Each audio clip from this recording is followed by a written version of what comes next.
8절에서 20절 우리 한 목소리로 같이 봉독할까요? 사도행전 19장 8절에서 20절 시작. 바울이 회당에 들어가 석 달 동안 담대히 하나님 나라에 관하여 강론하며 고난하되 어떤 사람들은 마음이 굳어 순종하지 않고 무리 앞에 이 도를 비방하거늘 바울이 그를 떠나 제자들을 따로 세우고 두란노 서원에서 날마다 강론하니라. 2해 동안 이같이 하니 아시아에 사는 자는 유대인이나 헬라인이나 다 주의 말씀을 듣더라. 하나님이 바울의 손으로 놀라운 능력을 행하게 하시니 심지어 사람들의 바울의 몸에서 손수건이나 앞치마를 가져다가 병든 사람에게 얹으면 그 병이 떠나고 악기도 나가더라. 이에 돌아다니며 마술하는 어떤 유대인들이 시험삼아 악귀 들린 자들에게 주 예수의 이름으로 불러 말하되 내가 바울이 전파하는 예수를 의지하여 너희에게 명하노라 하더라.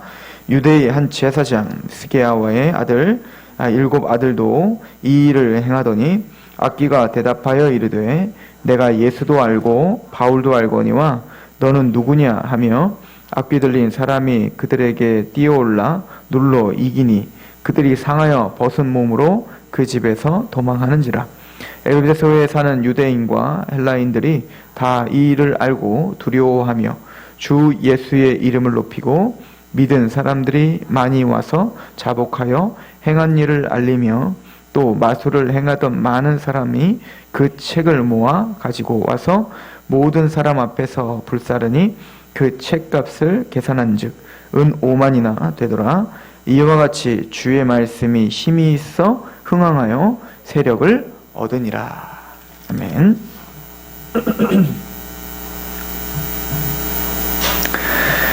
사도 바울이 본격적으로 에베소에서 복음을 전합니다. 사도 바울은 언제나 그랬듯 회당에 가서 복음을 전했죠. 근데 항상 복음이 전파될 때마다 두 부류로 나눠지듯 사도 바울이 복음을 전하니까 한 부류는 그 말씀을 받아들이고 그리고 바울을 영접하더라는 겁니다. 그런데 더 많은 무리들은 바울을 대적하고 또 비방하며 그렇게 바울을 힘들게 하고 있는 모습을 보여주고 있죠. 사도 바울이 전파한 것은 8절에 보면 바울이 회당에 들어가 석 달 동안 담대히 하나님 나라에 대해서 선포하고 있었다는 거예요. 하나님 나라, 즉 하나님의 통치와 하나님의 왕권에 대해서 이야기했다는 거죠. 그리고는 9절에 보면 어떤 사람들은 마음이 굳어 순종하지 않고 무리 앞에서 이 도를 비방하거늘. 근데 사도 바울은 그렇게 비방하는 자들을 거기서 싸우고 논쟁하지 않습니다. 그냥 그들을 떠나 제자를 따로 세우고 두란노 서원의 날마다 강론했다라고 이야기를 하죠. 복음을 전하는데 그 복음을 받아들이지 않고 복음을 전할 때마다 더욱더 강팍해져서 그것을 방해하고 조롱하고 또 그것으로 말미암아 분쟁이 일어나고 논쟁이 일어날 때 우리는 어떻게 해야 될까요? 우선은 사도 바울처럼 떠나는 것이 좋습니다. 복음은 내가 설득하여 믿어지는 것이 아닙니다.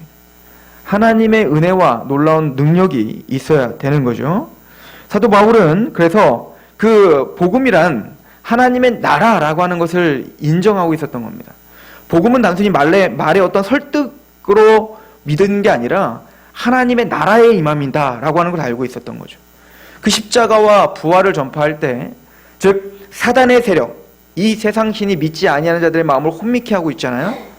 즉 예수님께서 요한복음에 너희 아비가 마귀니라. 그러니까 사탄이 그 마귀가 지배하고 있는 그 상태, 죄와 사단이 지배하고 있는 상태에서는 도대체가 하나님의 나라가 뚫고 들어올 수가 없죠.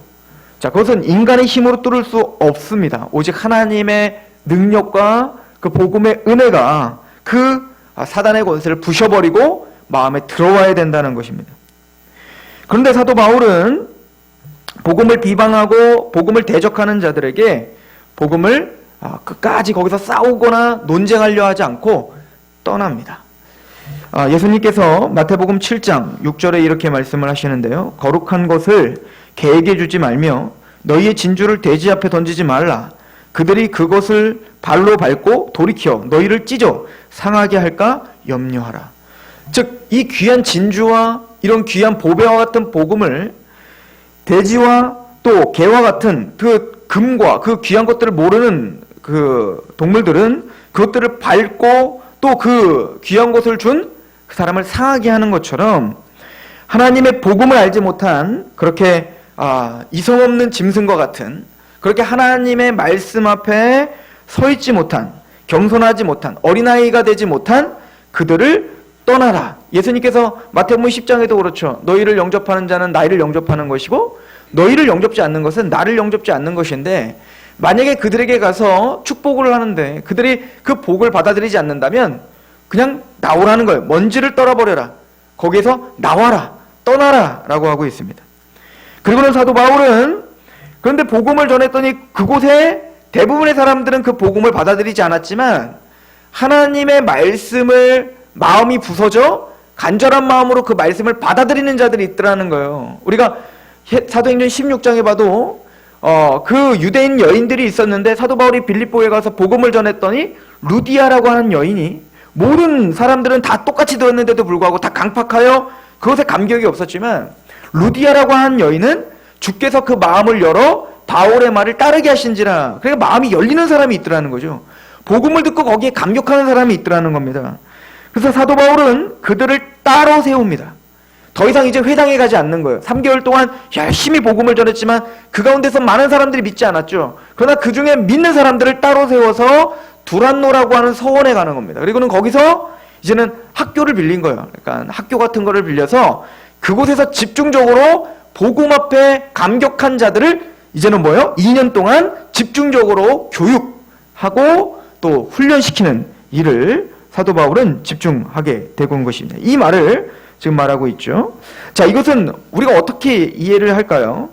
우리 사도의 데살로니가전서 1장을 한번 보시면 데살로니가전서 1장에 보시면 사도 바울이 이렇게 이야기합니다.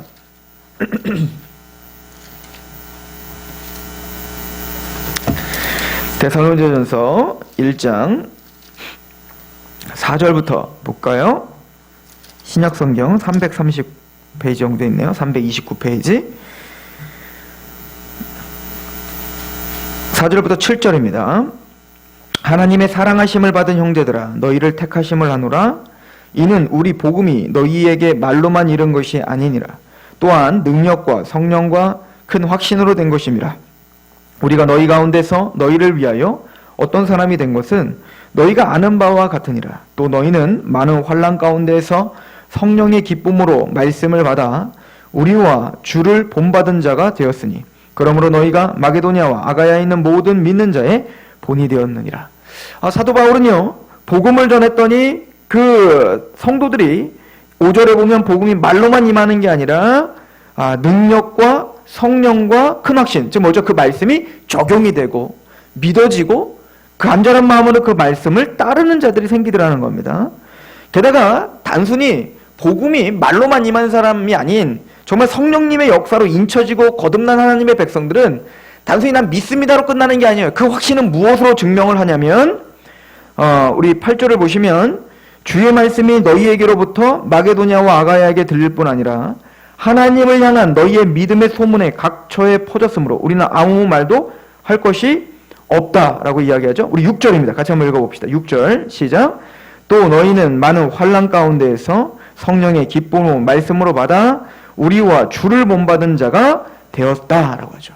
그러니까 큰 확신이 생겼어요. 복음이 너에게 말로만 임한 게 아니라 능력과 성령과 큰 확신으로 그 마음에 감격을 줄 뿐만 아니라 그 환난 중에도 어려운 중에도 고난 중에도 어떻게 한다는 거예요? 말씀을 끊임없이 받아 우리와 주를 예수 그리스도의 십자가의 삶, 사도 바울의 환난과 고통을 인내하며 그렇게 하나님의 정도를 걸어가는 그 길을 걸어가더라는 겁니다. 누가? 데살로니가 교회들이. 사도 바울은 그걸 통해서 뭘 확신했냐면 4절을 확신한 거예요. 하나님의 사랑하심을 받은 형제들아, 너희의 택하심을 한다. 너희가 택함 받은 자다.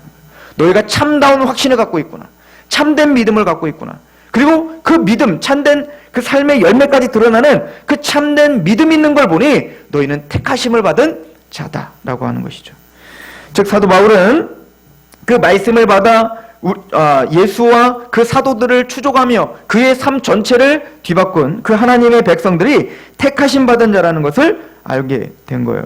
사도행전 13장 48절에 이방인들이 듣고 기뻐하며 하나님의 말씀을 찬송하며 영생을 주시기로 작정된 자는 다 믿더라.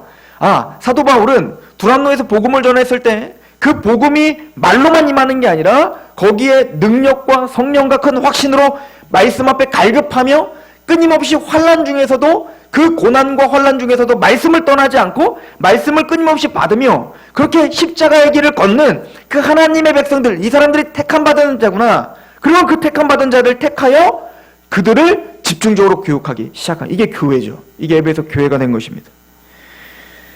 사도 바울은 그래서 나중에 디모데에게, 이제 앞으로 사도 바울의 뒤를 이어 목회를 해야 될 그 디모데에게 아주 중요한 원리를 하나 알려줍니다. 이게 디모데후서 2장입니다. 한번 가보시겠어요? 디모데후서 2장입니다.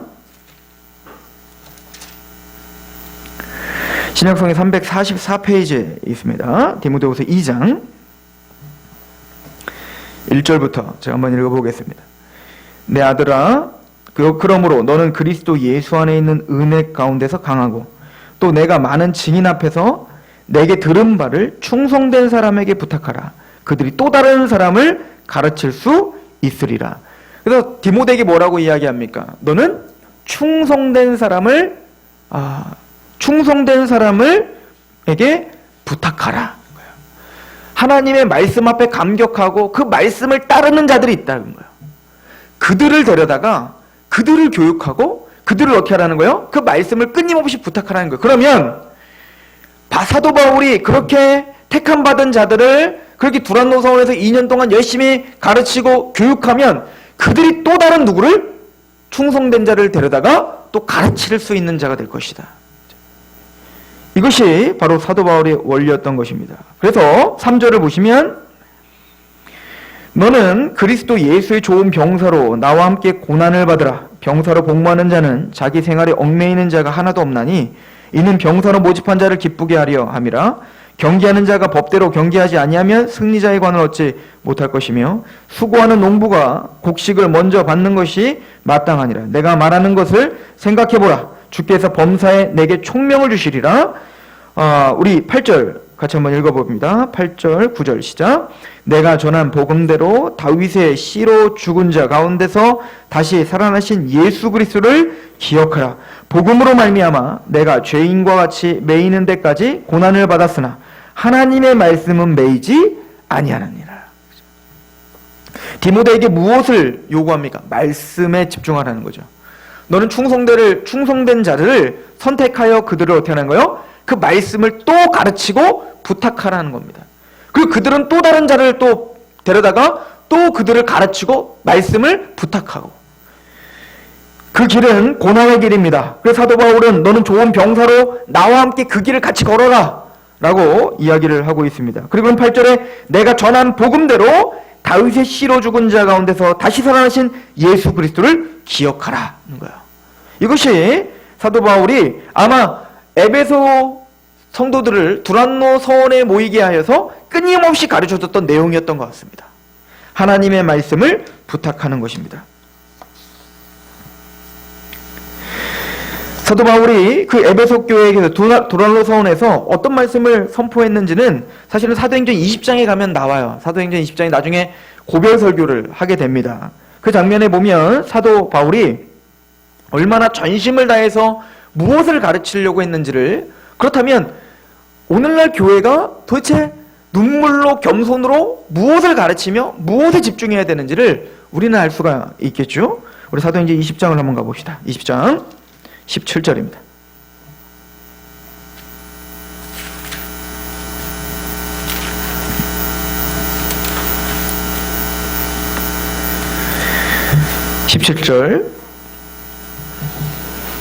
바울이 밀레도에서 사람을 에베소로 보내어 교회 장로들을 청하니 오매 그들에게 말하되 아시아에 들어온 첫날부터 지금까지 내가 항상 여러분 가운데서 어떻게 행하였는지를 여러분도 아는 바니 곧 모든 겸손과 눈물이며 유대인의 관계로 말미암아 당한 시험을 참고 주를 섬긴 것과 유익한 것은 무엇이든지 공중 앞에서나 각 집에서나 거리낌이 없이 여러분에게 전하고 가르치고 유대인과 헬라인들에게 하나님에 대한 회개와 우리 주 예수 그리스도께 대한 믿음을 증언한 것이라. 보라, 이제 나는 성령에 매여 예루살렘으로 가는데 거기서 무슨 일을 당할는지 알지 못하노라. 오직 성령이 각 성에서 내게 증언하여 결박과 환난이 나를 기다린다 하시나 내가 달려갈 길과 주 예수께 받은 사명 곧 하나님의 은혜의 복음을 증언하는 일을 마치려 하면은 나의 생명조차 조금도 귀한 것으로 여기지 아니하노라. 보라, 내가 여러분 중에 왕래하며 하나님의 나라를 전파하였으나 이제는 여러분이 다 내 얼굴을 다시 보지 못할 줄을 아노라. 그러므로 오늘 여러분에게 증언하거니와 모든 사람의 피에 대하여 내가 깨끗하니 이는 내가 거리끼지 않고 하나님의 뜻을 다 여러분에게 전하였습니다. 여러분은 자기를 위하여 또는 온 양떼를 위하여 삼가라. 성령이 그들 가운데 여러분을 감독자로 삼고 하나님이 자기 피로 사신 교회를 살피게 하셨느니라. 내가 떠난 후에 사나운 이리가 여러분에게 들어와서 그 양떼를 아끼지 아니하며 또한 여러분 중에서도 제자들을 끌어 자기를 따르게 하려고 어그러진 말을 하는 사람들이 일어날 줄을 내가 아노라. 그러므로 여러분이 일깨어 내가 3년이나 밤낮 쉬지 않고 눈물로 각 사람을 훈계하던 것을 기억하라. 사도 바울은 3년 동안 에베소에서 가르쳤다고 하죠. 아마 두란노 서원에서 2년, 그리고 회당에서 한 3개월 정도를 가르쳤고, 그리고 오늘 보면 공중에서나 각 집에서나 이렇게 말하고 있어요. 그러니까 두란노 서원에서도 2년을 가르쳤지만 각 집집마다 가면서 아마 또 한 몇 개월을 집집마다 가서 가가오 방문하여 복음을 전했던 것 같습니다. 그런데 그 사도 바울이 밤낮 쉬지 않고 눈물로 자신의 생명을 바쳐가며 3년 동안 미친 듯이 전했던 그 내용이 무엇입니까? 21절이었죠? 유대인과 헬라인에게 하나님께 대한 회개와 우리 주 예수 그리스도에 대한 믿음인 거죠. 그래서 회개, 생명 얻는 회개와 그리고 믿음이 무엇인지를 3년 동안 알려줬다는 거예요. 더 나아가서 25절입니다. 보라, 내가 여러분 중에 왕래하며 하나님의 나라를 전파했다. 하나님의 나라, 하나님의 통치, 하나님의 왕되심에 대한 예수 그리스도가 단순히 너희에겐 그리스도가 아니라 예수님 우리의 왕이시며 통치자이심을, 그래서 하나님의 나라란 하나님의 통치가 우리 마음에 이미 임했고 하나님의 삶의 원리, 즉 율법이 우리 마음에 심겨졌다라고 하는 내용들을 아마 철두철미하게 가르쳐줬을 겁니다. 그리고 27절에 이는 내가 거리끼지 않고 하나님의 뜻을 다 여러분에게 전하였다. 그래서 하나님의 뜻이 무엇인지, 우리의 인생의 뜻대로 사는 게 아니라 하나님이 우리에게 원하시는 그 인생의 목적이 무엇이며 그 뜻이 무엇인지를 3년 동안 철두철미하게 사도 바울은 가르쳤던 것입니다. 사도 바울은 그렇게 에베소에 가서 눈물로 택함받은 하나님의 백성들을, 그 말씀 앞에 복음 앞에 감격한 하나님 백성들을 날마다 밤낮 쉬지 않고 복음을 전하고 하나님 나라에 대해 전하고 회개에 대한 이야기를 했다라고 이야기를 합니다. 그래서 오늘 본문을 다시 한번 가보시면 이 이야기를 한 다음에 사도 바울이 여러 표적들이 일어나는 장면들을 보여주고 있습니다. 표적들이 일어나고 그 다음에는 마귀가 사도 바울이 전했던 예수의 이름으로 그런 표적들이 일어나는 능력을 보고 자기들도 예수의 이름으로 따라하다가 창피를 당하는 그런 장면이 나오게 됩니다. 그 이야기를 좀 같이 해볼까요? 우선은 오늘 사도행전 19장을 다시 한번 가보시면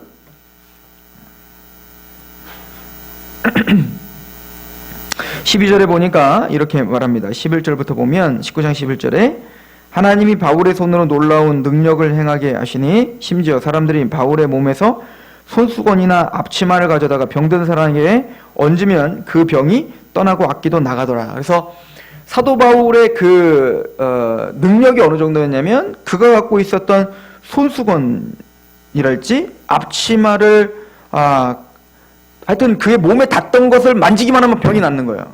그래서 미국의 이 거짓 목회자들이 자신의 손수건을 TV 프로그램에서 TV 설교자들이 자신의 손수건을 딱 보이더니, 카메라에 보이더니, 자, 텔레비전에 손수건에 손을 대면 당신의 병이 날 것입니다. 그렇게 해서 그렇게 많은 사람들에게 히트를 쳤지 않습니까? 그래서 많은 사람들이 그런 거짓 선지자들을 따라다니게 되는 거예요. 그러나 이 사도 바울의 이 표적과 기사는 어느 시대나 있는 기사가 아닌 거예요. 이거는 사도 바울 때, 사도 때에 일어났던 기적임을 성경은 가르쳐주고 있습니다. 특별히 고린도후서 12장 12절에 보시면 사도들의 표가 된 것은 내가 너희 가운데서 모든 참음과 표적과 기사와 능력을 행한 것이라. 그러니까 사도 바울이 고린도 교회에 보낼 때 나는 사도다 하는 거예요. 근데 그 사도성을 무엇으로 드러내냐면 나는 표적과 기사와 능력을 행했다는 거예요. 그러니까 이 표적과 기사는 사도라고 하는 증표였던 거예요. 자, 예수님이 공생애를 하실 때 예수님께서 표적과 기사를 수도 없이 보여주셨죠. 그 표적과 기사를 보여주신 목적도 분명합니다. 그럼 어느 시대 때나 항상 그 모습을 우리가 되풀이해야 된다고 주신 게 아니에요. 예수님이 그 표적과 기사를 보여주시면서 그 세례 요한이 그 제자들을 보내서 그러잖아요. 당신이 정말 그리스도입니까? 당신이 그 구약에서 예언한 그 메시아입니까? 우리가 다른 사람을 기다려야 됩니까? 라고 할 때 예수님께서 마태복음 11장에 하신 말이 뭐죠? 마태복음 11장 4절에 보면 예수께서 대답하여 이르시되 너희가 가서 듣고 보는 것을 요한에게 알리되 맹인이 보며 못 걷는 사람이 걸으며 나병 환자가 깨끗함을 받으며 못 듣는 자가 들으며 죽은 자가 살아나며 가난한 자에게 복음이 전파된다 하라. 누구든지 나로 말미암아 실족하지 아니한 자는 복이 있도다 하시니라. 즉 맹인이 보고 못 걷는 사람이 걷고 나병 환자가 깨끗함을 받고 못 듣는 자가 듣고, 이게 예수님이 공생애 기간에 계속 하셨던 표적들이잖아요. 근데 그 표적들을 보여주신 목적이 뭐였다는 거예요? 바로 메시아 되심을 설명하기 위함인 거예요. 이분은 메시아의 심을 드러내기 위함인 겁니다. 그리고 그 메시아의 사도들임을 증명하는 표적이 뭐였냐면 바로 이런 기적들이었단 말입니다. 그러므로 함부로 오늘날 목회자가 손수건을 들고 이걸 닿는 사람은 병에서 낫는다라고 하는 것은 사이비인 거예요. 성경은 그렇게 우리에게 표적과 기사를 가르쳐주지 않습니다. 즉 오늘 말씀은 하나님의 나라에 대한 이야기입니다. 아까 사도 바울이 말했죠? 그 두란노선에서 하나님의 나라에 대해서 설명을 했다. 즉 예수님이 표적과 기사가 일어나고 또 한편에서는 귀신을 내쫓는 현상이 일어났어요. 그 표적과 기사가 일어나고 귀신을 내쫓는 현상을 통해서, 귀신이 예수님 앞에 무릎 꿇는 현상을 통해서 주님이 설명하고자 했던 건 뭐냐면 바로 하나님 나라였기 때문에 그렇습니다. 하나님의 나라가 임하면 눈먼 자가 눈이 떠지고 귀머거리가 귀가 열리고 안진뱅이가 일어나는, 문둥병자가 다시 새로운 살을 돋는 그런 역사가 일어날 것이며, 사단의 권세, 그 마귀의 권세가 그 예수님의 십자가 앞에 굴복하게 될 것임을 선언한 거죠. 이게 마가복음 16장 15절에 이야기된 이야기인 거예요. 마가복음 16장 15절에 또 이르시되 너희는 온 천하에 다니며 만민에게 복음을 전파하라. 믿고 세례를 받은 사람은 죄송합니다. 마태복음 12장입니다. 마태복음 12장 28절에서 29절. 그러나 내가 하나님의 성령을 힘입어 귀신을 쫓아내는 것이면 하나님의 나라가 이미 너희에게 임하였느니라. 사람이 먼저 강한 자를 결박하지 않고서야 어떻게 그 강한 자의 집에 들어가 그 세간을 강탈하겠느냐? 결박한 후에야 그 집을 강탈할 것이다. 즉 예수님이 귀신을 쫓아내는 장면을 통해서 무엇을 설명하는 거죠? 바로 하나님의 택하신 백성들을 구원하기 위해서 그 사단의 권세라는 게 실제적으로 존재하는데, 그 사단의 권세가 누구로 말미암아 쫓아질 거예요? 예수로 말미암아 쫓아지고 부서지고 박살날 것임을 선언하기 위한 중요한 표적이 뭐였냐면 귀신을 내쫓는 거였단 말입니다. 왜냐하면 그 사람들에게는 영적인 의미를 아무리 설명해도 이해를 못하는 겁니다. 그러니까 실제적인 귀신, 그 축사를 실제적으로 쫓아내는 것을 보여주는 거예요. 그래서 예수님의 권세가 어떻게 사단의 권세, 그 마귀가 쫓겨나게 되는지를 보여주는 거죠. 그러니까 전무후무한 그 역사가 예수님 시대에 일어났던 겁니다. 그랬더니 많은 그 바리새인과 서기관들은 예수님에게 그러는 겁니다. 당신이 지금 귀신을 쫓아내는 것은 지금 사탄이 사탄을 쫓아내는 겁니다 라고 이야기한 거죠. 그럴 때 예수님 말하는 겁니다. 아니다 라는 거예요. 이미 성령을 힘입어 귀신을 내쫓는다면 이미 뭐가? 하나님 나라가 임했다는 거예요.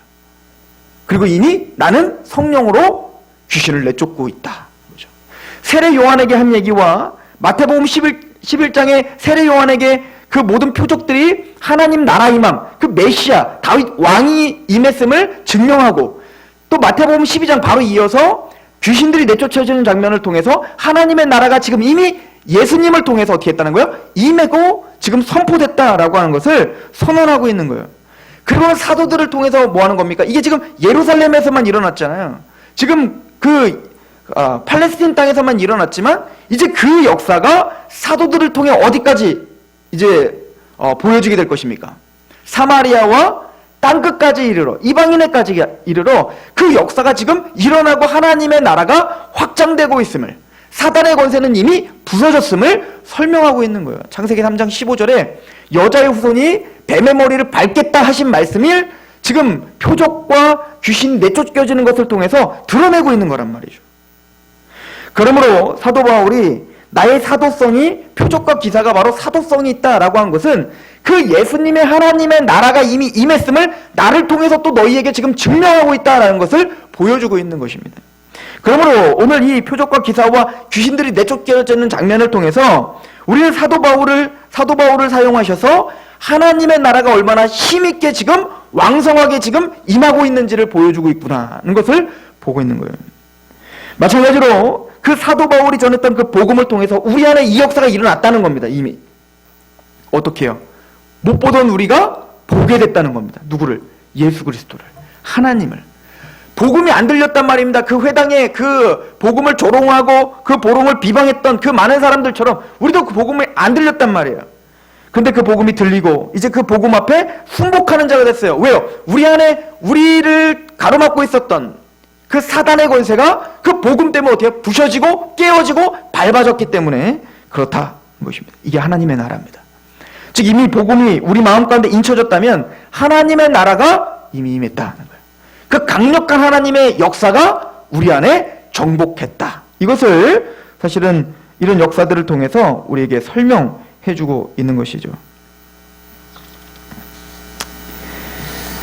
그리고는 19장에 보면 아주 중요한 또 장면이 하나가 나오는데요. 마술을 행하는 자들, 그 마술을 행하는 자들이 분쇄되고 있는 모습을 보여주고 있습니다. 이 마술을 행하는 자들은 오늘날처럼 이렇게 그 기술을 사용하여서 어떤 호기심과 어떤 그 오락으로 하는 마술이 아닌 거예요. 이 마술은 어떤 자신의 탐욕을 채우기 위해서, 사람들의 탐욕을 채우기 위해서 미래를 예측하는 어떤 방법들을 가리키는 겁니다. 그게 무슨 별들을 통해서건 아니면 어떤 영적인 어떤 힘을 통해서건 그런 걸 통해서 기륭화복을 예측하고 예언하고 또 그런 것들을 말을 함으로 많은 사람들이 어떻게 되는 겁니까? 나의 미래를 좀 점쳐보고 싶었던 거죠. 그래서 자신에게 안 좋은 일이 있다면 그것들을 비껴갈 수 있는, 오늘날로 말하면 점찍과 같은 거죠. 그래서 사단의 어떤 힘을 빌어, 어떤 악령의 힘을 빌어 어떤 예언을 하고 미래를 예측하여 자신의 번영을 어쨌든 가져오려고 하는 거.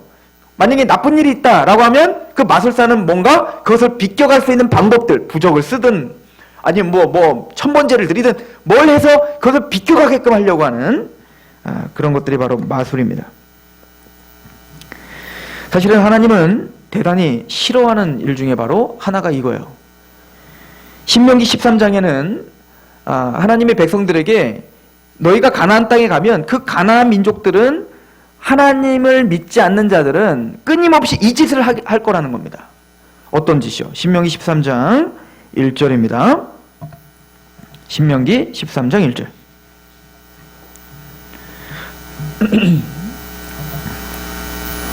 너희 중에 선지자나 꿈꾸는 자가 일어나서 이적과 기사를 내게 보이고 그가 내게 말한 그 이적과 기사가 이루어지고 너희가 알지 못하던 다른 신들을 우리가 따라 섬기자고 말할지라도. 자, 우리가 좀 집중하셔야 되는데요. 너희 중에 선지자나 꿈꾸는 자가 일어나서 이적과 기사를 내게 보이면서 그가 내게 말한 그 이적과 기사가 이루어지고. 여러분들 예언을 했는데 예언이 안 맞은 게 아니라 맞았어요. 다 맞고 이적도 일어났다고요. 너희가 알지 못하던 다른 신들을 우리가 따라 섬기자고 말할지라도 너는 그 선지자나 꿈꾸는 자의 말을 청종하지 말라. 이는 너희 하나님 여호와께서 너희가 마음을 다하고 뜻을 다하여 너희 하나님 여호와를 사랑하는 여부를 알려하사 너희를 시험하시는 거다. 그러니까 하나님의 백성들이 뭐에 유혹을 당할 수 있다는 겁니까? 꿈꾸는 거, 뭔가 예언하는 거, 그리고 선지자 노릇하는 거죠. 그런데 또 그 예언한 게 또 맞을 때도 있어. 게다가 큰 이적도 일어나.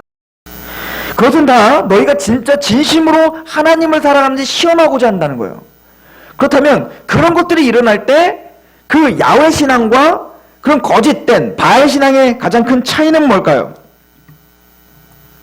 참 선지자는 하나님의 율법에 집중하게 합니다. 하나님의 쓰여져 있는 말씀에 집중하게 한다고요.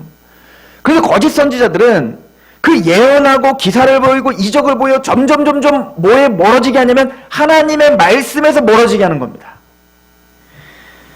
그래서 4절을 보시면 너희는 너희 하나님 여호와를 따르며 그를 경외하며 그의 명령을 지키며 그의 목소리를 청종하며 그를 섬기며 그를 의지하며 그런 선지자나 꿈꾸는 자는 죽이라. 이는 그가 너희에게 너희를 애굽 땅에서 인도하여 내시며 종되었던 집에서 속량하신 너희의 하나님 여호와를 배반하게 하려 하며 너희의 하나님 여호와께서 내게 행하라 명령하신 도에서 너를 깨어내려고 말하였습니다. 하나님을 사랑한다면 어떻게 하라는 겁니까? 그 말을 듣지 말라는 겁니다. 아무리 그게 신기해도, 아무리 그게 믿음직스러워도 그거 듣지 말라는 거예요. 참된 선지자는 뭐에 집중하라? 여호와를 따르며 그를 경외하며 그의 명령을 지키라는 거예요. 이미 하나님의 명명백백한 하나님의 말씀이 있단 말입니다. 율법이에요. 모세오경이 있잖아요. 그 하나님의 말씀에 집착하는 거예요. 바로 사도시대 때에도, 초대교회 때에도, 또 오늘날 우리 교회 시대에도 이런 것이 우리의 항상 시험거리입니다. 거짓 선지는 항상 나타나고 꿈꾸는 자와 또 거짓 예언을 하는 자들은 여전히 오늘날도 활동을 하고 있습니다. 그들은 말로는 하나님의 말씀, 예수님을 이야기하지만 점점 하나님의 말씀보다는 그 자신들의 예언에 집중하게 합니다. 그리고 그 기적과 표적에 더욱더 맨날 그 얘기하는 거예요. 뭘 봤네, 뭘 꿨네, 어떻게 했네. 거짓된 것입니다. 그것은 하나님 앞에서 하나님의 말씀을 우리에게서 점점 멀어지게 하는 사단의 계략임을 우리가 성경에서 찾아볼 수가 있죠. 하나님의 복음이 임했습니다. 하나님의 나라가 임했습니다. 제일 먼저 했던 게 뭐죠? 그 마술사들, 그들이 부서지는 거였습니다. 그리고 오늘 봤더니 그 마술사들이 다 어떻게 했다는 거예요? 하나님의 두려움을 깨달아 책을, 그 마술에 관련된 책을 5만 뭐라고 써 있습니까? 은이 5만이나 되는 그 돈의 값어치가 있는 책들을 다 내려놓더라. 이렇게 하죠. 다 없애버리는 겁니다. 은 5만은 그 당시에 돈의 어떤 그 단위예요. 그러니까 우리 드라크마라고 이야기를 하죠. 드라크마라고 이야기하거나, 그게 뭐냐면 하여튼 은이라고 하는 것은, 그 당시에 은 5만이라는 것은 하루 품삯, 한 은이 하루 품삯이에요. 그 노동자 하루 품삯. 그러니까 5만 명이 하루 품삯을 받을 수 있을 만한 돈, 오늘날로 말하면 약 10만 원이라고 생각해 본다면 한 50억 정도 되는 돈이죠. 그 50억 정도 되는 돈의 값어치가 있는 그 책들을 한 번에, 애외소에 있는 모든 책들을 다 긁어다가 어떻게 하는 거예요?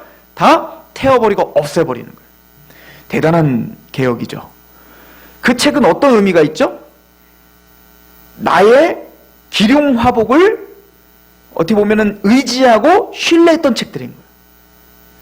나를 어떻게 하면 잘 먹고 잘 살게 해줄까를 그 모든 에베소 사람들은 거기에 뭡니까? 목말라하고 거기에 기대를 걸었던 사람들이라고요. 또 한 50억 정도 되는 책이라면 아마 그 마술의 어떤 그것은 단순히 종교적인 문제일 뿐만 아니라 경제적인 문제였을 것입니다. 밥줄이 걸려있던 문제였을 거라고요. 근데 그 모든 것들을 어떻게 한 거예요? 하나님 앞에 바르지 않음을 알고 두려워 하나님 앞에 다 내려놓는 개혁이 일어나더라. 이게 하나님 나라가 선포된 곳인 거예요. 하나님의 나라가 임하고 참된 회심이 일어나는 사람들에겐 이런 변화가 일어나더라는 거예요. 유턴이 일어나더라는 거예요. 이것이 부흥의 시대 때 항상 있어왔던 일입니다. 또 하나님의 복음이 올바로 선포되고 또 거기에 하나님의 역사가 일어났을 때 이런 역사들이 일어났습니다. 칼빈의 제네바가 그랬죠. 칼빈은 말씀 운동을 일으켰습니다. 그리고는 철저하게 밤낮 쉬지 않고 말씀을 가르쳤고 하나님의 나라와 복음과 그 십자가의 도를 전했습니다. 술집이 문을 닫았죠. 그죠? 모든 오락들이 다 폐해지기 시작했죠. 우리나라 평양 대부흥이 있을 때 바로 하나님의 말씀이 흥황하여 세력이 확장되면 될수록 평양의 술집이 다 문을 닫았다고 하죠. 즉 하나님의 나라는 그런 것입니다. 누가는 지금 이것을 기록할 때 맨 마지막에 이렇게 마무리를 짓죠. 우리 한번 말씀을 보십시오. 20절입니다. 이와 같이 주의 말씀이 힘이 있어 흥황하여 세력을 얻으니라. 하나님의 말씀이 힘이 있어 세력을 얻어가는 거예요. 정복해 가고 있는 겁니다. 예루살렘을 정복했을 뿐만 아니라 그 예루살렘을 넘어 사마리아를 정복하고 그리고 이제 이방 땅을 힘있게 정복하고 있는 거예요. 제 아무리 로마 황제가 어떤 박해와 어떤 모든 정치 역량을 다해 그걸 막더라도 하나님의 말씀을 막을 수 없다요. 사도행전을 통해서 누가는 그 얘기를 하고 싶은 겁니다. 겉으로 보기에는 실패한 것 같고 겉으로 보기에는 고난이고 겉으로 보기에는 지금 죽는 것 같으나 참된 살아있는 자가 바로 너희다. 그죠? 하나님의 나라는 이렇게 확장되고 있음을 성경은 가르쳐주고 있습니다. 이스라엘 백성들을 광야에서 하나님 앞에 낮춰지고 낮아져서 제사장의 나라로 세워서 구원의 감격을 갖게 하여서 가나안 땅에 투입하는 이유는 그 가나안 땅에 그 하나님이 아닌 자신들만의 우상 숭배 지역, 그 죄가 관여한 곳을 심판하러 보낸 겁니다. 제사장의 나라인 이스라엘이 그곳에 가서 그 모든 족속들을, 그 가나안 족속들을 한 명도 남기지 않고 사실은 다 죽이러 하나님은 보낸 거예요. 하나님의 나라는 그렇게 힘있게 가나안 땅을 정복하는 것처럼 우리의 마음은 여전히 우상을 숭배하고 그 마술사를 따랐던 자들처럼 하나님의 말씀이 아닌 그렇게 기름화복과 또 어떤 미래를 예측하고 싶은 그 마음, 그래서 어쨌든 이 땅에서 내가 잘 먹고 잘 살고자 하는 그것만이 우리의 인생의 모든 것이었던 우리가 이제는 유턴된 겁니다. 하나님의 말씀 앞에 부서지고 이제는 하나님의 말씀이 나를 통치하기 시작하는 거. 그래서 하나님 앞에 내 죄를 회개하고 예수님이 나의 왕이십니다 라고 고백하는 그런 하나님의 나라가 우리에게 임해진 것. 이미 그것이 우리 안에 하나님의 말씀이 흥황하여 힘을 얻어 세력을 얻어 우리 마음을 지금 장악하고 있는 증거임을 성경은 가르쳐주고 있습니다. 그리고 그 이스라엘이 제사장 나라가 되어서 가나안 땅을 정복하듯 사도 바울이 칼과 창이 아닌 하나님의 말씀을 가지고 밤낮 쉬지 않고 하나님의 복음을 전파할 때 그런 세력을 얻어 하나님 나라가 확장하듯 이 교회를 통해 또 여러분들을 통해 하나님의 나라가 반드시 확장될 것입니다. 하나님은 그래서 우리를 부르신 거예요. 그 부르심이 저와 여러분들에게 열매로 증거되시기를 축원합니다. 기도하겠습니다. 하나님 아버지 너무나 감사합니다. 사도 바울의 이 치열한 생명을 건 이 싸움을 통해서 하나님의 복음이 힘있게 선포되고 하나님의 나라가 힘있게 선포됨을 보고 있습니다. 하나님이여, 우리 귀한 성도들 또 이 교회가 하나님의 말씀 앞에 장악되고 압도당하게 하시옵소서. 그래서 그 말씀으로 무장한 하나님 백성들이 가는 곳마다 주의 말씀이 힘있어 흥황하여 세력을 얻게 하시옵소서. 그렇게 하나님 나라가 임하고 그렇게 하나님 나라가 선포됨을 찬양하고 경배하는 하나님 백성들 되게 하옵소서. 예수 그리스도의 이름으로 감사하며 기도하옵나이다. 아멘.